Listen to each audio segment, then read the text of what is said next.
Umaga pa lang, nagsimula ng magdatingan ang mga kalahok sa executive cup. They were really all excited looking in their signature clothes and accessories. Nagmumura rin sa laki ang mga alahas ng mga itong mga gold at brilyante. Pero mas gusto pa rin niya ang rag look ni Anton kaysa sa well-groomed na mga ito. Nang dumating ang kanyang shift, halos puno na ang beach at pool ng mga bagong dating. Pasimple siyang sumulyap sa poolside bar. As usual, abala si Anton sa pagmix ng kung ano-anong drinks. Naglakad-lakad siya sa pool hanggang makarating siya sa beach. Inalerto niya ang mga mata at isipan. Para siyang juror o judge sa isang reality show. She was mentally assessing who's in and who's out. Out na kaagad ang mga may wedding ring o engagement ring. Sa mga wala namang singsing na suot, out kaagad ang medyo may edad na at yung mga walang itsura. Inaman sa kanya ang mga kaedad lang niya, lalo na yung mga gwapo at malalakas magbigay ng tip. Pero hindi lang sapat na gwapo ito. Dapat matipuno at sexy ang pangangatawan nito. He must have killer eyes and breathtaking smile. At dapat long hair ito. Ipinilig niya ang kanyang ulo. Hindi dapat si Anton ang maging batayan niya sa pagpili ng kanyang mapapangasawa. Hindi niya dapat pairalin ang puso niya. Dapat sunod masaig ang kanyang utak. Naroon siya para makasilo ng isang tao na makakatulong ng kanyang problema. At hindi isang bartender lang yun gaya nito. Hayun, sigaw ng kanyang isipan nang makita nito ang lalaking mag-isang nakaupo sa isang bench. Naka-speedo swimming trunks lang ito. Hindi man kasing laki ng muscles ni Anton ang mga muscle nito. At least gwapo rin ito. Pasado na kanyang physical asset nito. Pero papasa naman kaya ang liquid asset nito. Hindi niya malalaman ang bagay na yun kung hindi niya kikilatisin ito. Dumampot siya ng isang tray at lumapit dito. Excuse me sir, would you like to order a drink? Kunwari ay tanong niya. Inangat nito ang Banana Republic sunglasses nito at tiningala siya. Alam mo, hindi ko na mabilang kung pang ilan ka na sa mga nagtanong sa akin ng ganyan. Pinamulahan siya ng mukha. Di yata't pare-pareho sila ng style ng mga kasama niyang waitresses. Isa kaya si Jess sa mga lumapit rito. She hoped he wouldn't notice the reddening of her face. Tutal namumula naman talaga ang mga kutis niya sanhi ng pagkakabilad sa araw. Pero kahit napahiya siya, hindi niya nakaligta ang tapunan ng tingin ang mga daliri nito. Lihim siyang natuwa sa nakita niya o sa hindi niya nakita. He is not wearing an engagement ring, much more a wedding ring. But you know what? Hindi ako nauuhaw kanina. But now I think I would like to have a glass of ice cold beer. Bawi nito. Yung imported ha. Dagdag pa nito. One imported beer coming up. Masayang bulalas niya para mapagtakpan kahit papano ang kanyang pagkapahiya.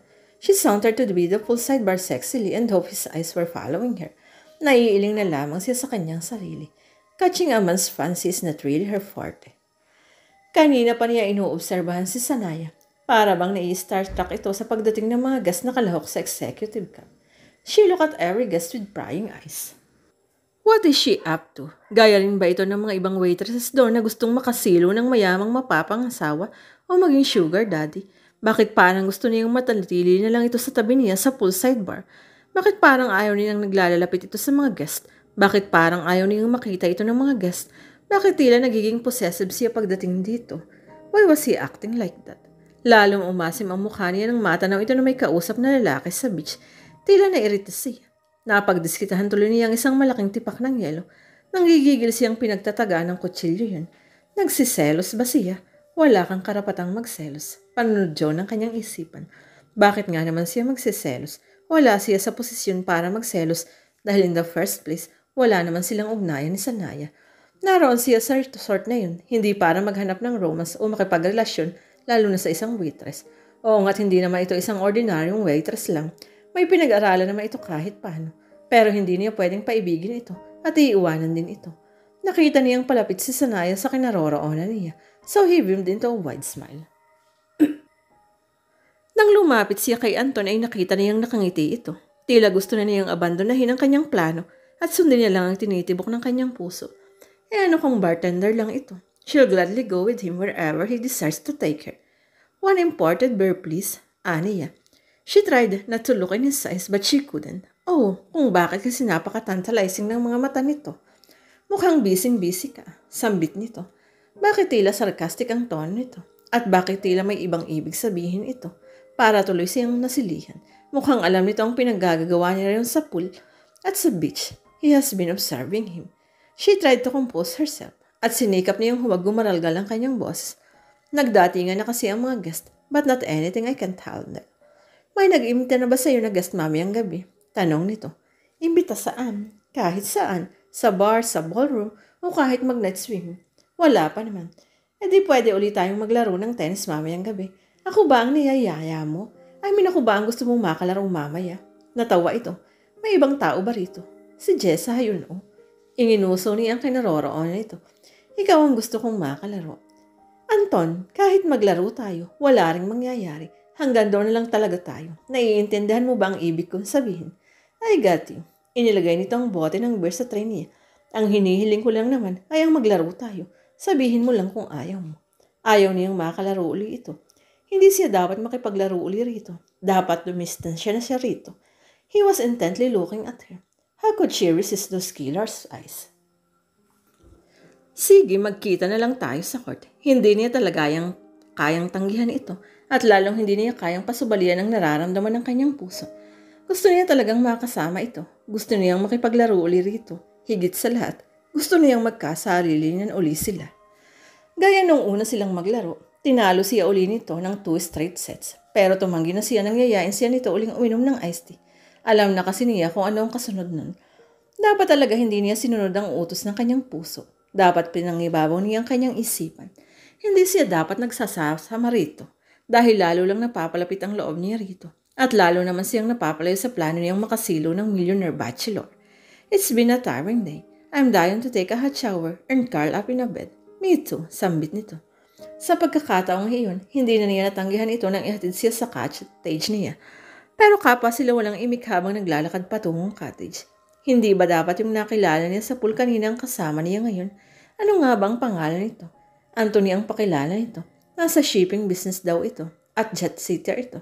Kadalasan ay nasa abroad ito. Para personal na asikasuhin ang negosyo nito. Malayong malayo ito kay... Eto na naman siya. She couldn't help it. Si Anton na ang nagiging batayan niya sa pagpili ng lalaking sisiluin o mapapangasawa. Nakahinga siya ng maluwag ng matanaw nila ang tinutuluyan niyang cottage. Ilang metro na lang ay pwede na siyang kumawala sa kung anong hipnotismo meron ito sa kanya. Ilang hakbang na lang ay pwede na siyang magkulong sa kwarto niya at kastiguhin ang sarili kung bakit patuloy siyang sumasama rito. Ilang sandali na lang at makapagmumuni-muni na siya kung ano talaga ang ipinunta niya rito. At yun ay para makahanap ng mapapangasawang makatutulong sa kanya sa kanyang problema. At hindi ganitong parang bumalik siya sa pagka-teenager na biglang nagkaroon ng infatuation dito. Pero bago dumating ang sandaling iyon, natagpuan na lang niya ang kanyang sarili na nakulong sa mga bising nito. And when he claimed her lips, she knew what she really wanted. She wanted him. He hadn't planned to kiss Sanaya again. Pagkatapos siyang tanggihan ito noon sa beach, hindi na siya dapat nag-attempt na halikan ito uli. But it just happened and so sudden. At sa pagkakataong iyon, hindi ito tumanggi. Para bang natural na lang ang nangyayari yun. Gaya ng lagi nilang pagkatalo nito sa kanya sa tennis. Napakalambot at napakatamis ng mga labi nito. At napakabango ng hininga nito. It was meant to be just a simple kiss. Just a good night kiss. Pero hindi talaga niya napigilan ng sarili niya. His tongue explored her mouth at nagpaubaya na ito. They kissed as if there was no tomorrow. Kapwa nila hinahabol ang kanilang hininga nang tuluyang maghiwalang magkakahinang ng kanilang mga labi. He gently stroked her face with his palm. Good night, bulong nito at humalagpos na ito sa pagkakayakap niya. Napilitan na siyang bitawan ito. Tinarikuran na siya nito at nagmamadaling pumasok sa cottage nito. Good night, sambit niya. Pero hindi siya sigurado kung narinig pa siya nito. What's happening to me? Kanina pa siya nakaga, but he tossed and turned in sleep. Hindi pa rin mawala sa isipan niya si Sanaya, and that one fleeting kiss. Hindi niya taglaga malaman kung bakit gano'n na lang ang epekto nito sa kanya. Oo, intelihente ito. At oo, maganda ito. Pero marami na siyang nakilalang babae na may ganoong katangian. Pero bakit kay Sanaya siyang nakakadama ng pagkaligalig? Wala siyang maisagot sa sarili niyang katanungang iyon. All his life, he has drifted from one woman to another. Sindalas ng pagpapalit niya ng tennis shoes, ang pagpapalit niya ng girlfriend. Hindi niya inaasahang makakatagpo siya ng babaeng gaya ni Sanyana. Sa resort na yun, ano ba ang meron ito at tila naligalig ang mundo niya dahil lang sa isang halik. Hanggang ngayon tila nalalasahan pa niya ang mga labi nito. And it suddenly dawned upon him. He wanted her, but he just can't have her. Dahil alam niyang hindi siya magtatagal sa resort na yun. Kahit may mamagitan man sa kanila sa loob ng mga ilang araw, Iiwan din niya ito, and he just couldn't hurt her.